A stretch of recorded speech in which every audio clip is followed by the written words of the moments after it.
I don't want to do it because I'm lazy. Sorry, I'm gonna yawn throughout this because I'm so tired. I seriously have gotten some of the worst sleep of my life lately. If you're So yawning bad. through an entire podcast episode where we're talking about I the know. book Why We Sleep, no one's ever going to trust us again. They're not going to believe a dang word Authority we down say. the drain. Yeah. I know. I'll hold it in. I'll hold it Okay. in. Yeah. Every time you yawn, just turn off your camera, mute yourself. I'll cover for you. Yeah. Oh man. Alrighty. Welcome everyone to the Cardinal Corner podcast. Today's episode is about why we sleep. We've finished reading the book for our book club, and we've read all about sleep and dreams and unlocking the power therein. And now we're going to talk about it. We're going to talk about some of the things that we enjoyed, some of the things we learned, how we're applying it. Obviously, I'm struggling to apply it. Working on it. And yeah, we'll also give some ratings on the book and share those with you. So let's just jump into it. Dude, I'm so stoked. I'm too. glad to be done with this book. It was very good, but I'm excited to. We're also going to announce the next book at the end of this, so that's going to be exciting. But I loved reading the book. I learned a lot. Still learning a lot about sleeping. So yeah, let's jump right into it. So this is what we're going to call. I'm still pitching this name to Robert, so it's not set in stone yet. But I think we will call this the Cardinal Score. Where we give the book a score or many scores. Yeah, this segment of the show, the Cardinal Scorn. That my only hesitation is scorn, right? It's like a bad word, but yeah. But the pun is too good. So could we do scorer? Like, is that close enough to corner?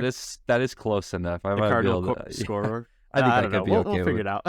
Yeah, we'll clean it up in post. Maybe we'll put a different pun in post, but yeah. Either way, we're gonna just talk about a couple different things you could be looking for. If you saw this book on a shelf and then you're like, should I read this book?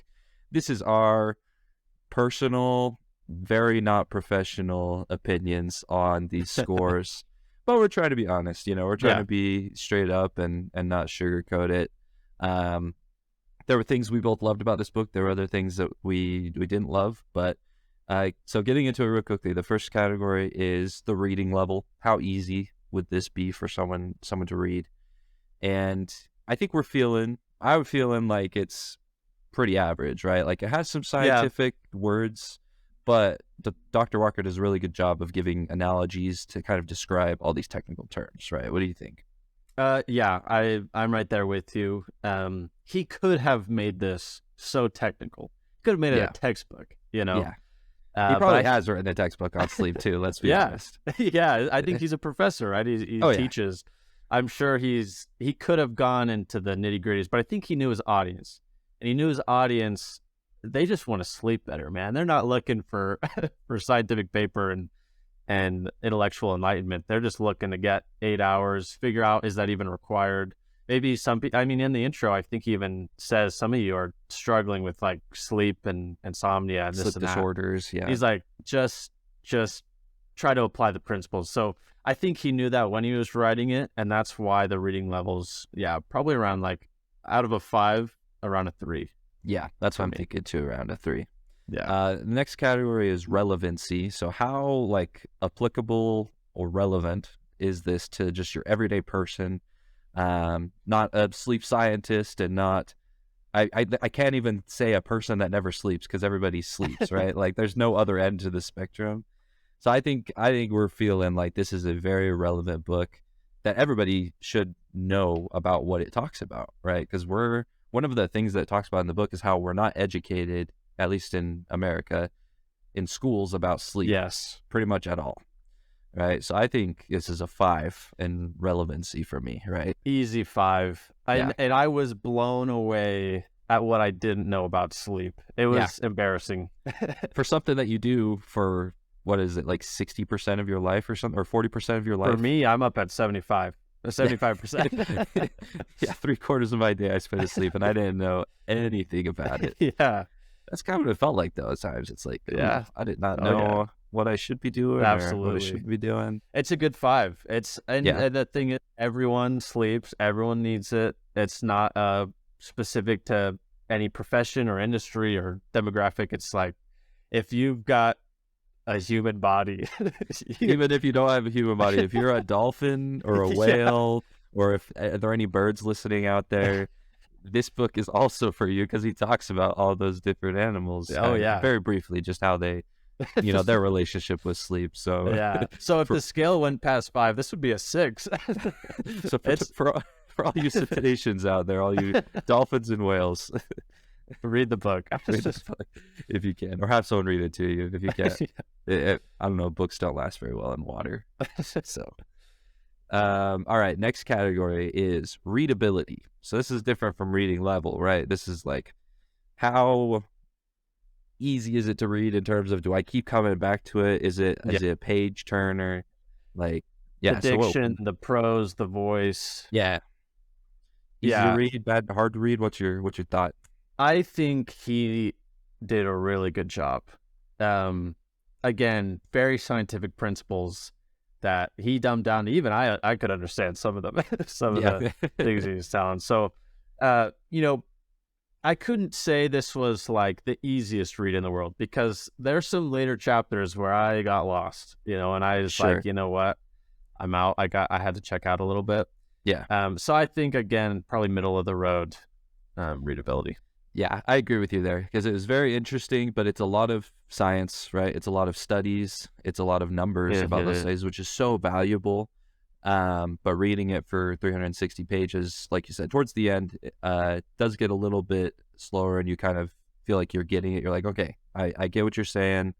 Let's get through it. Right. So yeah, readability of 3. I like that. Yeah, which is strong. That's a strong score for this subject matter. I mean, I'm impressed. Like, yes, I knew he was a scientist, and this was going to be a very scientific and scientifically based book. Mm-hmm. So I was nervous, but man, he did a great job making it readable, and he's funny. He's very funny and very personable. So yeah, he's got it's some a high jokes. 3.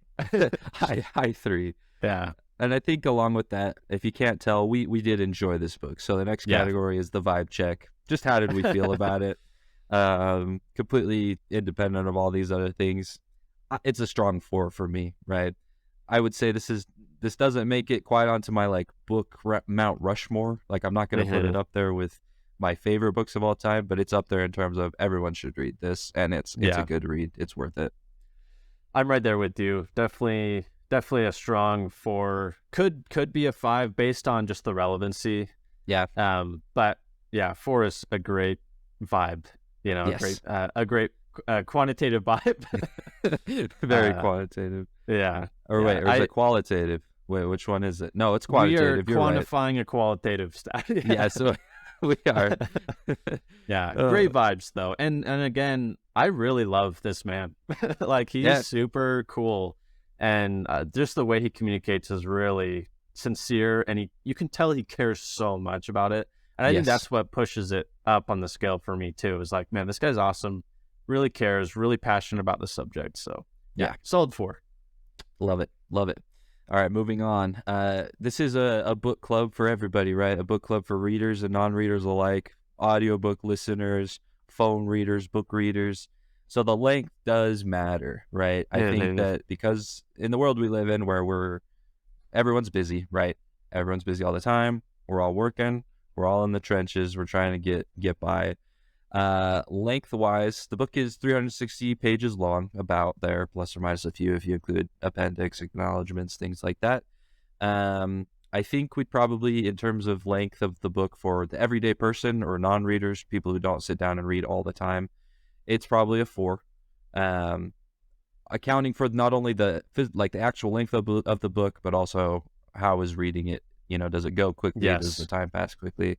Feeling like a 4 is pretty accurate for that. Yeah, and the scale is like 1 being like a 5-page picture book, like a pamphlet. A pamphlet is a great example. 10, or it's not 10. 5 being like, I don't know, the dictionary, just like really long, drawn out. This is a 4. It's a long book, and it, like you said, there's there's a lot to consume and a lot to understand, and it's not the fastest paced book. There's a lot to understand, especially up front. Up front is really dense. We'll get into density a little bit later, but so yeah, I think 4 is a good number. It was long for me. Like near the end, I checked out again. Like I was like, okay, I got it, right? Yeah. Like, and that's such a terrible attitude. I still want to finish, strong, but it was hard near the end because I was like, dang, this is a long one. No, it's a very valid point, right? Yeah. Like that's just the reality of reading a book like this. These nonfiction, self-improvement or learning type books, it's harder to get through 300 pages of that than 600 pages of a fantasy book where you are so engrossed in the story and characters. It's a different kind of read, right? Absolutely. But you mentioned density. That's the last score. Density. It's pretty dense. It has a lot of good stuff. It's very dense with numbers, and with relevant studies and stories. But at times it did feel like there would be a chapter or two that it was almost like reiterating something, or was like, hey, we're coming back to this thing that we already talked about. So it was, again, kind of middle of the ground for me in terms of density. I'd agree. Yeah. And I think he was considerate of his audience. He could have made it a textbook. Yes. But he was very kind and he lightened the density, because I don't think 5 is necessarily a great thing, and I don't think 1 is a great thing. No. So I actually think 3 is probably the best, especially for a book of this subject.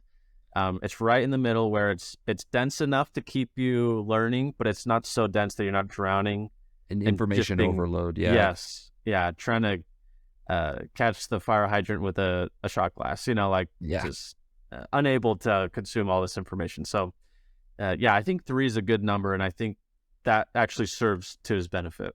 Yeah, I think you're exactly right. Yeah. So all those scores, we're going to publish them on our website. We have a nice little, it's called like a spider chart or a radar chart, right? Bird chart. Not a bird chart. It's a radar chart. But it'll show you just kind of a quick overview of those scores. But I think now we're going to get into talking about what did we like about it? Like what parts did we like? Yeah, our favorite things and maybe some things that we didn't like. I know for me, I just really loved his writing style. Again, I think you learn about him a lot through this book, and he embraces his passion for the subject. He's very witty, very personable, and he's also very empathetic. He's like, listen, I know some of you have anxiety at night, and you go to bed and you can't sleep. And he's like, I 100% understand. Don't worry about it. Don't even try to go to sleep. Just get up and move around. You know what I mean? Like he's just very understanding, and that's one of the things that I loved from him. Yeah, I probably would have hated the book, honestly, if he came off as condescending. Because sleep it's a hard thing, because it doesn't always feel like you have complete control, right? It's like if we all did and we wanted to get good sleep, we'd just flick the switch, shut off for 8 hours, and then come back. But he acknowledges that it's hard, right? That certain people, especially those with like sleep disorders, they will likely have to get help from a professional to get into good habits. But he also acknowledges that we, as let's say the average person has a lot that they can do to benefit their sleep. Sure. He talks about it as how approachable it is and how easy it can be, as long as you make those conscious steps, like turning off your phone before you go to bed, or like giving yourself sleep opportunity time and then seeing how that affects your actual sleeping time. Right? Rather than, okay, I'm going to bed, I have to wake up in 7 hours, and you're going to bed with 7 hours, it's going to take you a little bit to fall asleep. You're not actually giving yourself enough sleep opportunity time. So things like that, he was very good. I love the analogies that he made too. He talked about adenosine, which is the chemical that builds up in your brain that tells your body it's tired. I'm pretty sure he made an analogy to it building up like pressure in a shaken soda bottle until it bursts, right? And that burst is when you fall asleep at the wheel, or when you are in bed and you just can't keep your eyes open. Yeah. So like the analogies to bring the science stuff down to a level that I could understand was one thing I really appreciated about the book. Absolutely. That was my next point that I enjoyed about the book is he's an incredible teacher, communicating these complex biological systems and processes in a way that I can understand. I was impressed. I'm not a science guy, right? And I was able to, and the cool thing is I was able to recommunicate these to my wife and to other people that weren't reading the book. That is when you know you've taught something well, when the person you've taught can then teach the principles. Yes. So yeah, very good at conveying complicated principles in simple, easily digestible ways. Yeah, I think the science foundation is like necessary to make this book work too. Yeah. Because sleep, he lays the foundation of the whole book talking about the science of sleep and how for a long time it wasn't studied. It was just like, we sleep because we're tired. that's the only reason. Yeah. And so he raises this question, why do we sleep? And while I think there's still a lot of question marks with that question, right? Like we don't necessarily know every single reason why we sleep, but we have a lot of reasons to sleep. Yes. And especially after reading this book, it's like the list of reasons that I could give you why you should sleep is almost endless, right?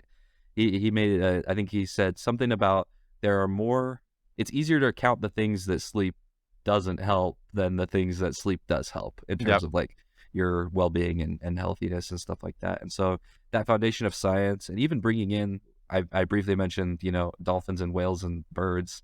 He talked about sleep in the animal kingdom, right? Like how, if you think about it, sleep is the worst survival instinct anyone has ever come up with. Yeah. If you were like a deer or something, just like, I'm a shut down for 8 hours. Hopefully a bear doesn't come and eat me. It'll be fine. Yeah. But every organism needs sleep, every single one. And so that was one of the first things that like piqued my interest in this book was, that's a really good point. Why the heck would our bodies need this thing that in nature is so dangerous? Yeah. So that's so cool. And it was super, I loved when he taught about that. And it was really fascinating to learn about the brain waves of when you're awake versus non-REM versus REM sleep, and how REM sleep and being awake is like the same brainwave activity. Yeah. So if our body didn't have a system to just completely like go into paralysis, then we would be up and we'd be running and moving and hitting and whatever. And so it just was so fascinating that the reason that our bodies just completely shut down is so that we can go into this deep mechanical processing mode that is exploring and combining ideas. It's just so fascinating. Yeah. So go ahead. I was just going to say, you just made me think of one of the things that was like almost like an aha moment for me with this book. Because I think one thing that I noticed about myself as I was reading this is Dr. Walker was really good at putting stuff that I've noticed every day in my life into words. And a brief example, when I was in college, right, I would oftentimes be cramming for a test, like many college students do. You don't study, right? You're trying to just pass the class, get that C or B, and get over with it. And I definitely pulled an all-nighter once or twice trying to cram my brain full of this information, and it didn't seem to work. And I had kind of like taken self-inventory of that. I was like, okay, this is not working. I really do not feel good when I pull an all-nighter. I don't remember much at all. It's almost like the stuff was going in one ear and out the other. Yeah. And so one of the things that I loved about the book was there was real applicable things in my life like that. And then Dr. Walker comes in screaming with a, hey, this is because when you stay awake for 24 hours, the learning part of your brain turns off. It does not accept new information, but it just doesn't work. So stop trying it. Yeah. So that was one of my favorite parts, I think, of the book. Absolutely. Scientific backgrounds to these real life problems. Yes. Yeah, absolutely. So tell me then, what were some things that you didn't like as much? The first thing that comes to mind is the occasional doom and gloom vibe that the book has. I don't know if doom and gloom is the right word, but almost like a I read a review of this book. Someone said that there are times where this book reads almost like a horror book because of all of the terrible things that could potentially happen to you if you're sleep deprived. He gets real with it. He talks about drowsy driving, which is scary, drunk driving, which is scary. He talks about disease, the big diseases that plague the world, especially America today: heart disease, obesity, everything in between, right? And so if someone, for example, gets very anxious about that type of stuff already, like you already are anxious about disease, and this book may have the opposite effect, and he notes that at the beginning. He gives a disclaimer and says, if you already are very anxious about your health or getting these diseases or anything, or even sleep, if you're always stressed about getting enough sleep, you should probably see a professional before you read this book, because it could scare you even worse and make you worry about that. But it's not the whole book, right? It's just occasionally. I like to have a positive outlook on things. I know we need to be real too. Sure. But that would be one thing that I would say wasn't my favorite aspect of it. Yeah. Hypochondriacs beware. It'll trigger you for sure.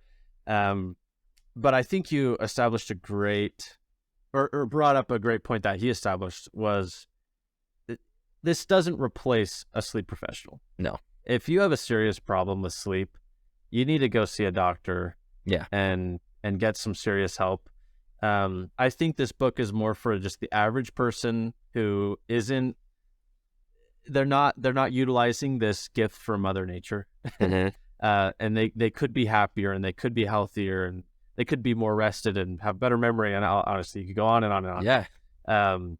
And so he's just basically trying to create a cultural shift for the whole world. Yeah. But again, if you got serious problems, go ahead and seek out a professional. Yes. Yeah. Same thing with us, right? Like, we are readers of this book. We are by no means sleep experts after reading this book. Yeah. We're sleep advocates, I'd say. Like, we definitely would advocate people to get the sleep and read this book, or, consult a sleep professional. Absolutely. Yeah, I agree. And I wish I was a sleep professional, but I'm not there yet.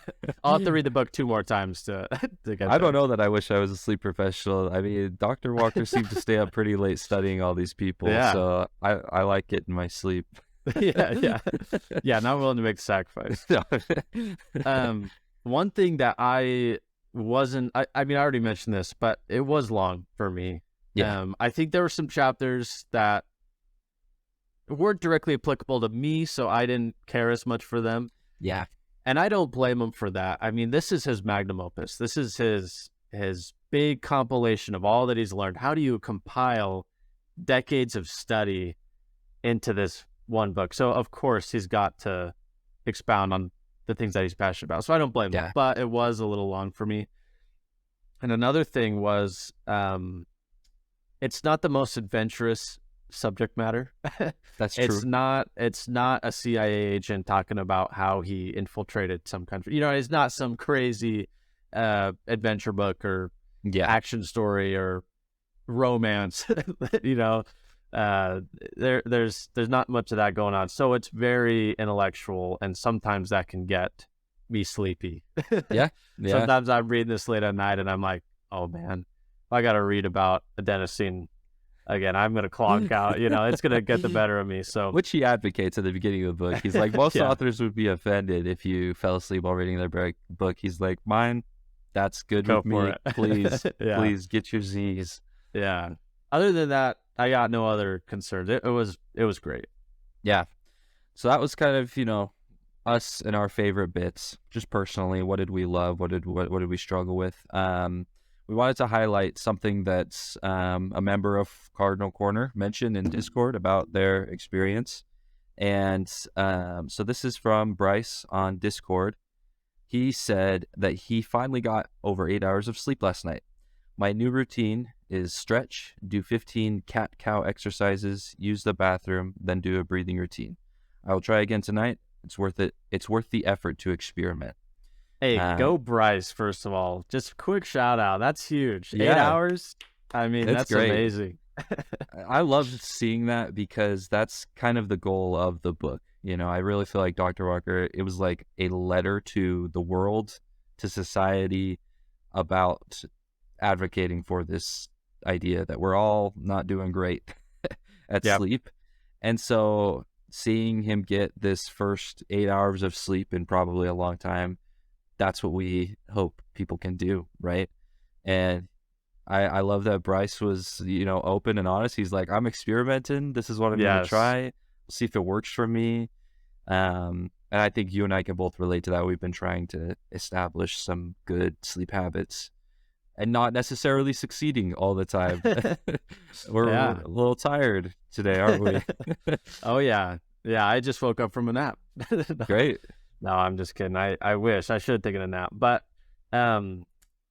experimenting is actually one of my favorite things about this, because there was a lot of experimenting on my end where I set different times to go to sleep and just kind of felt how I woke up. And I actually removed my morning alarm, and it was just like, I'm just going to sleep until I feel rested and just see when it is. And anyways, Bryce is right on track to experiment, because that's the only way you're really going to figure out how this applies to you specifically, Yeah. and especially when he talks about how everyone's circadian rhythm is different. So you got to figure out how you operate and how your body's pushing yourself to sleep. So that was a good example. It's not cookie cutter, right? Like, I think at the very beginning as well, Dr. Walker, he sets the expectation that the book really isn't like a guide to sleep. It's not, right? Because of that, because everybody's different. We've got our night owls, we got our morning larks.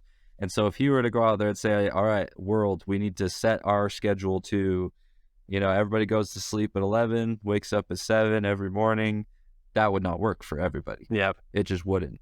And so having that ability to experiment, to learn what you need, listen to your body, to listen to your mind, what you need to do is key to even making any of this work.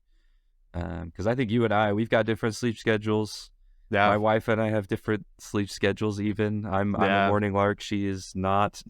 And that's okay, right? That was one of the biggest, I think, takeaways that I had, was to stop the night owl slander. Like, man. I felt a little guilty when I read that in the book. It was like, night owls are not lazy people. I was crying. I sobbed. I was like, thank you, Matthew. I love you. I think it's so important though, right? Because I really needed to hear that. Not that I would ever, I really did not have any hard feelings towards anybody that would stay up late, but it was something that I just couldn't understand as much. I was like, I don't get that. I need to go to sleep early, and when you wake up in the morning, it's like this wonderful thing. The world is quiet, sun's coming up, and I've got a lot of night owl friends, and they give me a lot of crap for that. They're like, "What? You're getting up at 6:30 to go on a hike? What? That's crazy." Yeah, and I love it, but it's that understanding and that tolerance. Realize that, hey, my friend's on a different schedule, and that is a-okay. Absolutely. I literally messaged you about, I think we're talking about content, and it was at like 1 a.m. and I was wide awake, man. I was crushing it. I was thinking of ideas, content ideas, like how we can, reach out to the group. And I was like, I gotta shoot him some messages. And then in the morning, you're like, dude, why were you not asleep? Like, you're talking about the book. Why were you not asleep at like 1 a.m.? Yeah, those were my thoughts. I was at 6:30. Roll over in bed, look at my phone, see the timestamp. What is he doing? Hey, you know what though? I've been a night owl forever. I will live and die a night owl, and I don't know why. I just always have been so productive at night. Like, my mind just enters this incredibly focused mode right around 11. Your flow state just my kicks flow in. state. And do you know Brandon Sanderson, the author? Yeah. He literally writes until like 1, 2, or 3 a.m. Really? And then sleeps until noon every day. He wakes up at noon every day, and he's killing it. And he's figured out his circadian rhythm, right? Yeah. Not in sync with the day-night cycle, but no. Anyways, I remember also reading the book, and honestly, like, I felt validated, because it is really hard, especially like in high school. I was asked to go to school so early, and I was so dead for the first half of the day. Like I every time I had a morning class, I knew I was gonna fail. Like Yeah. I was gonna struggle big time, and I felt like something was wrong with me. I was Yeah. like, I'm failing. I'm lazy. I mean, how I'm could you not, right? Like the right. whole world or the school system or whatever is your world at any given moment, if that's your job or your school system, if they're on a different schedule, that can really put you down. Absolutely. And so I was so grateful for him because he's like, "Hey, man, you're all good. Hey, I love you. You're good, man. You're just a sleepy guy at these specific times, and that's fine. You're not getting less or more sleep than anyone else. It's Yeah. just a different timeline." So, So anyways, to all the night owls, how did you feel about that in terms of like your future, right? Because I know that we both want to be parents someday, right? We're gonna have right? kids. You know, I know you and your wife talk about that. My wife and I talk about that. Yeah, Knowing that in 10, 15, 20 years down the road, right, when little Bobby Jr. is struggling getting up, like how does that help you know how to like deal with that, right? And yes, be helpful rather than just like, well, suck it up. Like we got, school is when yeah, it is. Like yeah. what do you think about that? I've actually thought a lot about this. I think one of the biggest takeaways I've had from Walker is just empathy Mm-hmm. and if anything, give your understanding. Yeah. If you can't change the system, because that's tough, man. It's Yeah. like I can't go to this whole school and be like, "Hey, sorry, my kid, he's a night owl, so you're gonna have to push this back 3 hours." Yeah, he can't come to first or second period. Yeah, Yeah, yeah, it's a little bit harder than that. yeah. You can't change the system as easy as that. I do hope there's some sleep revolution. I really Yeah. do. I hope Walker's message gains momentum because, man, if what he's saying is really true, then we've got some messed up systems right now Yeah. that are unaccommodating. However, that being said, if you can't change the system, offer understanding and offer Yeah. empathy. And again, like if my kid is even more of a night owl than I am, like uh, remembering, hey, listen, he's not being lazy or undisciplined Yeah. or whatever. He's just being a teenager, Yeah. Yeah. and listening to his natural cycles So if he and this sleeps and in that. on a Saturday, if he needs a couple extra hours, I feel like after reading this book, provided that we remember this very valuable information in 10 to 15 years, which I hope we do, Yeah, I feel like we'd be more understanding, right? Knowing the background. Um, absolutely. I think it was hopeful to hear. I don't know if you remembered it because you said, towards the end it was getting a little slow for you, but Yeah, I think I think it is the very last chapter actually. Um, Walker talks about some of the good societal changes that he's seen, both in the workplace and in schools, and then some of the distance we have to go to get to where he yeah, would feel is like a good place. And he had some cool stuff, right, about certain companies, certain corporations adopting a more friendly schedule, right, or letting right. employees pick their schedule if possible. I'm very fortunate that my job allows me to do that, where I can get up early and work, and then stop working early. I know not everyone has that luxury, but it's a real blessing to me, right? Yeah, But he also talked about how even some workplaces have incentivized good sleep. They've created little programs where you get bonuses of either like say extra cash, like a cash bonus, or more vacation time if you report that you're sleeping well, because it literally benefits the corporation, the employee, the manager. It benefits everybody if everyone's well slept. And so I would not be surprised. I think I would not be surprised to see that slowly over the next, 10 or 20 years that school systems too can make these incremental changes. I actually vaguely remember seeing like a petition at either my high school or like a neighboring high school a couple of years ago that they were trying to delay the start time. oh wow. Because I think my high school started at like 6:20 a.m. or something like that. Oof, And wow. for some people, that was really rough. Like, I know that was really Yeah, rough. yeah. I'd just quit. I would Yeah, just drop out. people did probably. I don't know. My high school Sure. was massive, so I'm sure that there were people that or I know for a fact there were people that didn't show up for the first couple Yeah. periods just because they Yeah. probably physically could not handle that extra strain on themselves. Yeah. So Yeah. That's interesting. That's I hope that there is more of a reform, and I'm excited to see where that leads to, because again, sleep is so crucial. I'm in kind of this entrepreneurship, startup-y hustle culture network in yeah, Utah. you're in that circle.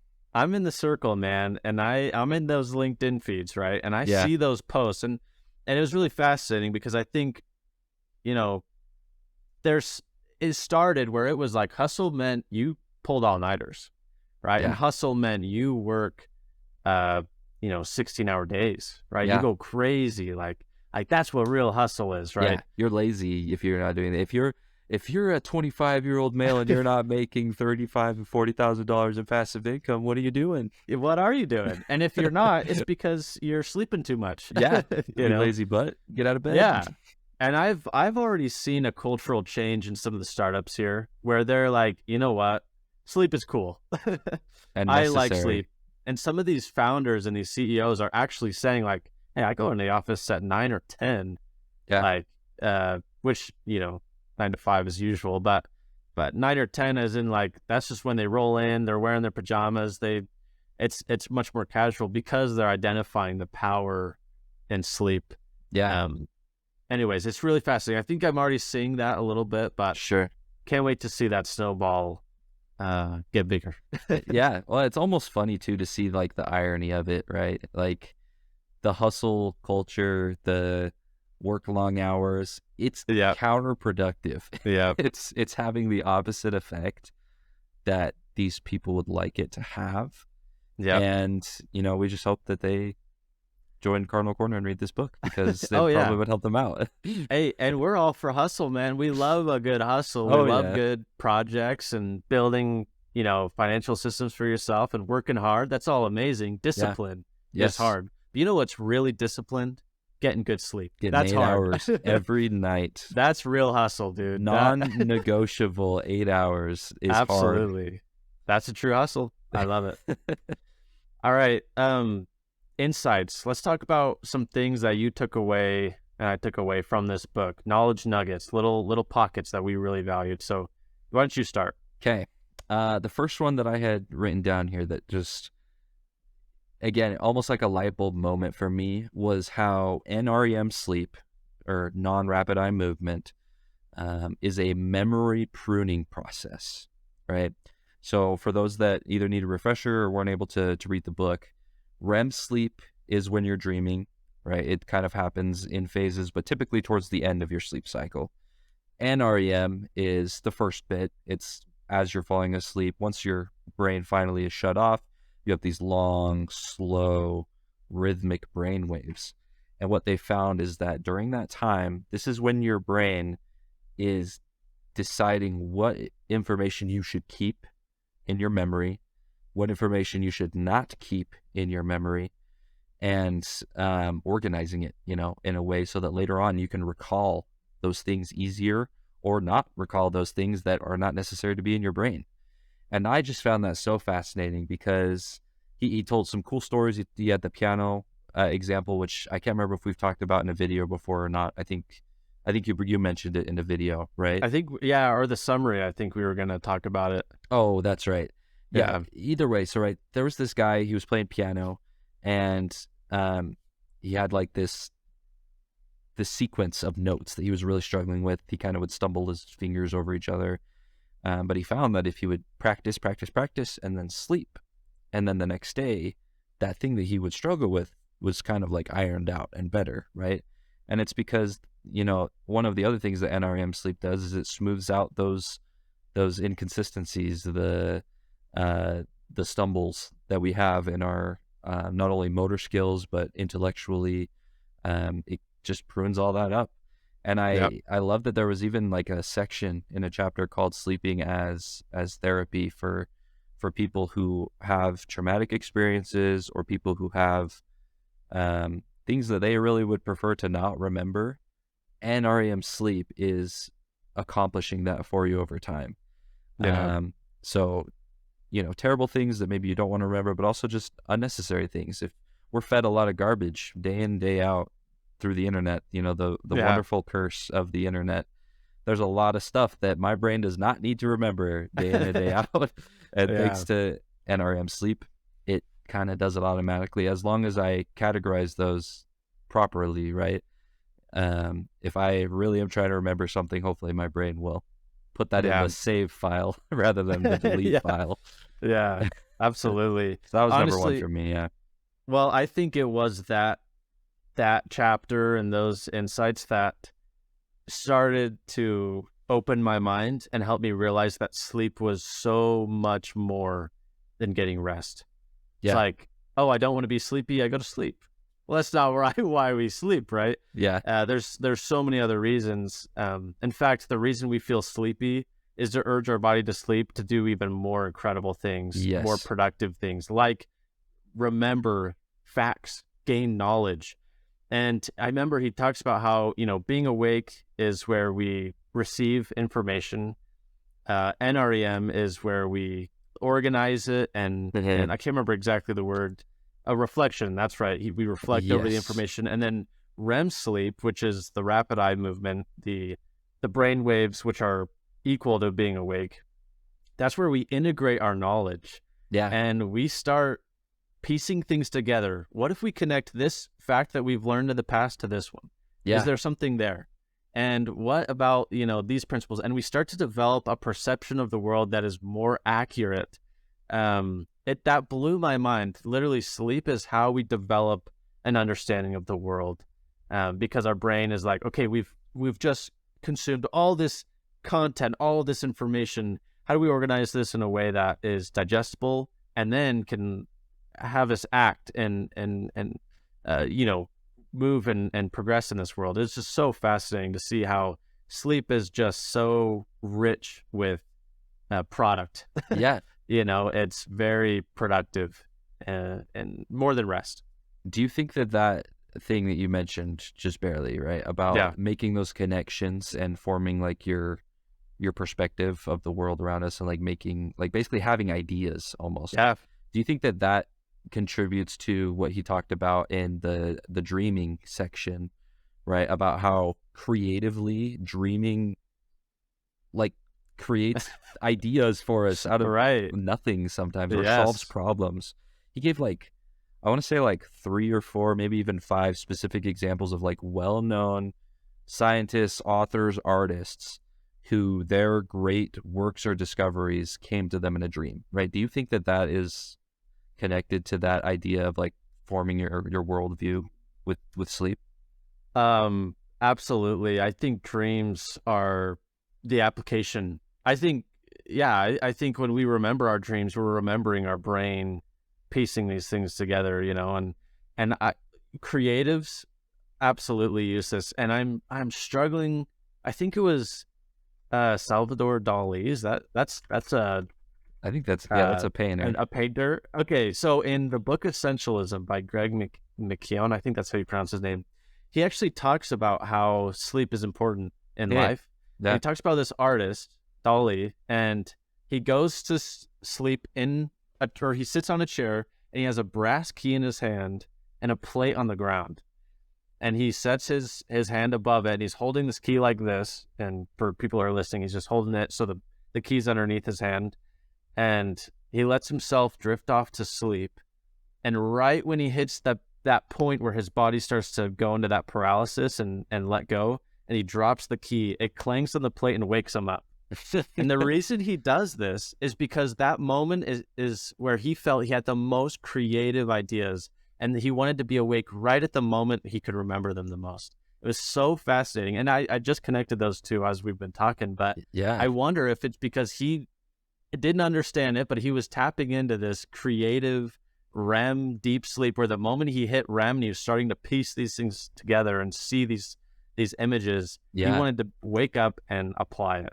That's so cool. Fascinating. That is so cool. I hadn't heard that before. That's amazing. Yeah, it was super cool. One other insight that really blew me away was how 8 hours is the minimum. Yeah. It's like 7 to 9, but like 8 is where it's at. Yeah. And it was crazy to me how they did this test where they had all these people, they got 8 hours of sleep, and then they split them into groups, and some groups continued to get 8 hours, and then some got 6, some got 4, some got none. And they measured their concentration, their brain waves, and things like that, and their perception, all those things. And the people who got 6 hours of sleep within 10 days were equal to those who got no sleep for 24 hours. Yeah. That blew my freaking mind, because how many people right now are getting 6 hours every day, and they're just like, yeah, it's just, what I feel is good for me. It's just kind of what I do, or I have to wake up early for work, or, whenever it is. I don't need it. They're like, I don't need 8 hours of sleep. I'm just fine on 6 hours, Right. or I'm just fine on 4 hours. I Right. also thought that was wild. Like, that blew my mind. Absolutely. And they're not tapping in. And hey, me too. We're not tapping into this one more hour of REM dense sleep, which could completely change our concentration, our focus, our physicality, everything. It was just amazing. Yeah, I think in conjunction with that, I think that was either very close or in the same chapter where he was talking about drunk driving and drowsy driving, right? Because I think he made that comparison to say that I think it was 19 hours. When you hit 19 hours of sleeplessness, that's about when you're at the same impairedness as someone who is at the legal alcohol limit for driving. Yeah. Which is pretty crazy. 19 hours does not seem like a lot, but they did these tests, and they would have these people that were, getting 6 hours or 4 hours or 8 hours of sleep. They would have them do some monotonous task, like over and over again, which is very similar to driving, right? Like when you're driving at night, especially, it's boring. Even if you got music on, I don't care what you're listening to. Your mind goes elsewhere. Your mind goes elsewhere. And I know plenty of people who say they don't even remember their commute, right? They just almost teleport from work to home. And it's probably because they're sleep deprived. And the danger of that comes not only in the fact that you're impaired and that like your reaction time is slower, your ability to like, parse a dangerous scene mentally and say, okay, I'm going to make this split second decision. It's also micro sleeps. Micro sleeps is when you're driving, or maybe not driving even, and your brain shuts off for just a split second. Now that doesn't happen when you're drunk, right? Unless you're completely blackout drunk, but if you're just driving and you're impaired, you're slowed, just consistently slowed down. If you are drowsy and driving, you're putting yourself at risk to fall asleep, albeit for 0.2 seconds or whatever it is, right? That's enough time to drive off the edge of a highway, to not stop in time. And so it just reinforced how critical it is not only to not drink and drive, and not only to not be drowsy and drive, but especially to not combine the two. Because he talked about how if you were drowsy and drunk, the effects of those, the impairing effects of those are multiplicative, right? They multiply together, and they're extra bad. not just not just a little bit worse, like really bad. Absolutely. So that was one insight that I definitely got from the book. Yeah. So don't drive if you're sleep deprived. Just don't. And oh man, it was scary because he says you don't even know if you're sleep deprived. So if you're not getting 8 hours consistently, just be so dang careful. It's so dangerous, and there are more crashes and wrecks from micro sleeps and from sleep deprivation than drunk driving, which is just crazy. But you never see a commercial about drowsy driving. No billboards about it. Yeah. Crazy. Yep. All right. So let's talk about application. How we applied. We'll just go over this real quick. How did you apply these principles into your day-to-day life? Let's see. The first one that I already mentioned, so I won't go over it again, but being almost like personally rebuked for thinking that night owls are a little bit lazier than I am. Definitely not a correct worldview to have. Another one was that sleep is a burden. I definitely aligned with that one, where he read it and he was like, if you've ever felt like sleep is a burden, you're not alone. Many people have felt that way. Yep. I always wished, I was like, man, think of how much I could get done if I could just do stuff all the time. I'd actually have time to do everything I want. I'd have time to not only work, to not only spend time with those I love, but to play video games and go Yep. outside and, explore the world. But Relaxed. the reality is we need sleep, and the rest of our lives will be amplified because of that good sleep. I will be Yep. more present to enjoy those moments where I'm choosing to spend time with family or to go on an adventure, go kayaking, whatever the heck I want to do, right? And then the last thing that I put for how I applied it is just getting my 8 hours. I seriously have made like really good progress on this. My old schedule was 10:30 to 4:30. I was really committed this last summer to doing that because I got a little bit absorbed by hustle culture, and I had a lot of goals. I had side projects that I Yeah. really wanted to accomplish. But what's funny is after that summer, I remember looking back and feeling like I really didn't do much that early. Like Yeah. it would take me a little bit to get going. But I would say about 2 or 3 months ago, I actually started doing it right before I started reading the book, which was fortuitous timing, I'd say. But I consistently sleep 6:30 a.m. or sorry, 10:30 to 6:30 a.m. now instead of 4:30. And I Yeah. feel it. I feel more emotionally stable. I feel calm. I feel awake. I feel rested. So that's how I've applied it. What about you? Yeah. What have been some of your key ones?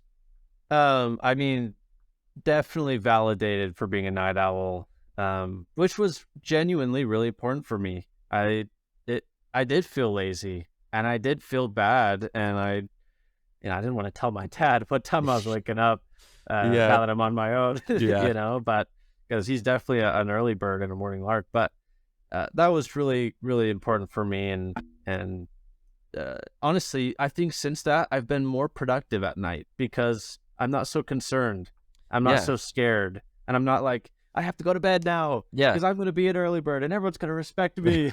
Now I'm like, you know what? Just go. If my brain's cruising, Yeah. I'm just going to use that energy, man. I'm just going to use that momentum, fulfill my projects and all my little goals or whatever, and go to sleep when it feels good. So I actually go to sleep around 11:30, Okay. sometimes 12:30, which is really pushing it, and then waking up between 7:30 and 8:30. And that's been great for me. And I've actually been setting an alarm for 10:30 to go to bed and read my books and, whatever it is, get ready for bed, do my whole routine.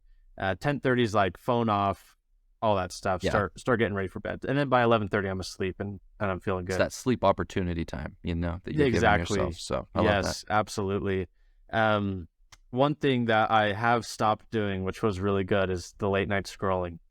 And I think this is an epidemic. I think that every modern man and woman and child Yeah. is scrolling on TikTok, Instagram Reels, YouTube Shorts, Facebook Reels, Pick your whatever it is. poison, whatever it is. Whatever it is. It could be YouTube videos. It could be Netflix binging. I mean, it is just this insane dopamine affixed culture. I think some of it's rooted in anxiety. I think people are using it as an escape. Yeah. I know that was part of it for me. I think it's just very addicting. Like it's It really becomes a dangerous. habit, right? It's like you don't even Yeah. think about it. It's just what you do. I'm still working on that one. Got to be honest. I'm still Yeah. working on that one. So Yeah. Well, and I still have to work on it. It's still a temptation. yeah. And I would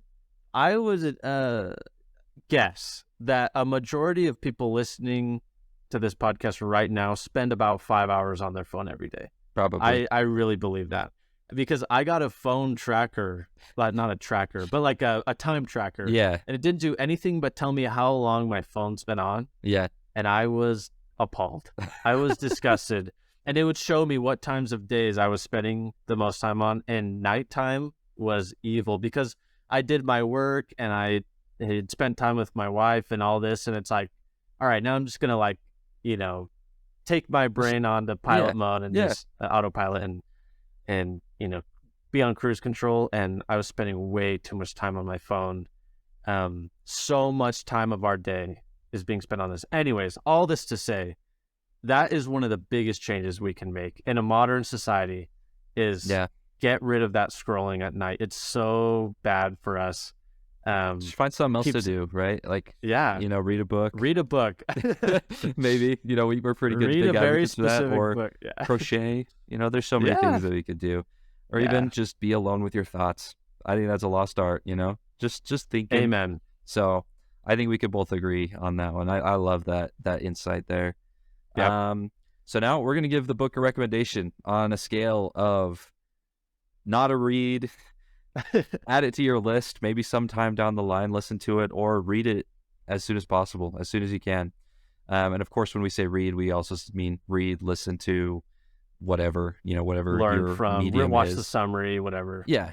And I think we definitely agree. This one is a read or listen to it as soon as you can, with a little asterisk of at least read the summary that we're going to publish on this book or the appendix of the book. It has 12 applicable steps that you can just do. I think that those applicable things are the meat and potatoes. That's what we need to do. If you can read the whole book and you've got the time, wonderful. If not, at least do that, get the summary. Yep. And I think that there's a lot, and I mentioned this earlier, there's a lot that didn't necessarily directly apply to me, and there's a lot of context that's really helpful and really important. Yeah. But the biggest thing is just applying it. Like, apply as soon as you can, and reading and understanding these principles is going to help you, because it opens your mind to more than just, getting sleep and going to bed early. It's more than that. It's kind of a lifestyle thing. Absolutely. So consume the meat and potatoes, consume the main principles as soon as you can, and apply it as soon as you can, because this is, it'll help you tonight. Yeah, right. Sure does. So, and then night after, and the night forever on. So yeah, definitely a read/listen to it ASAP. Yeah. Well, thanks everybody for listening to the Cardinal Corner. Before we finish up here, we are going to announce the next book that we're going to be reading in the club in Cardinal Corner. And I got to tell you, Robert, I'm stoked. I already started reading it. I'm already almost halfway through. I'm getting ahead. Killer book. It is going to be Never Split the Difference, Negotiating as if Your Life Depended on It. And that's by Chris Ross with Tal Raz. And so a little bit about this book is Chris Ross was the chief negotiator for the FBI for like 23 years or something like that. And he gives some real applicable knowledge and tips and tricks about how to negotiate. Like he says, to never split the difference, to get what you want, and how to do it in a right way that actually helps both parties, in a way that helps the other party that you're negotiating with be heard. He's very big into empathy. And I've seen this book used often as a sales book or a business book. But as I'm reading it, like I said, I'm already almost halfway through. This is everyday life stuff. You don't have to be a salesperson. You don't have to be a business person to get stuff from it. I'm super excited for everybody to read it. So yeah, that's our next book. Do you have any thoughts about it? Well, I'm excited. I'm super excited. And I think what you said is spot on. This isn't something that is only for salespeople or people looking for a new job or negotiating a pay raise. This we negotiate is like every freaking day. Every day. So, and hey, remember, one of our values is we can learn something from everything. And so if we can apply negotiation to every other aspect of our life, then hey, that's a huge win for us. So I'm excited. Yeah. Book's a little shorter than this one was. So hopefully if you were a little bit scared by the last book, you'll be more interested in this one. It's a page turner, really is. So yeah. We're going to be posting stuff about it on all of our platforms. We're going to post about it on YouTube, TikTok, Instagram, email list. If you're not already, please go sign up, cardinalcorner.org. But yeah, that's it for us. We're going to keep reading. We're going to keep reading. We're going to keep learning. Fly high. We are just so excited, and we're so glad that you listen this far. So we love you guys. We will see you later, and have a good rest of your day. See ya. Bye.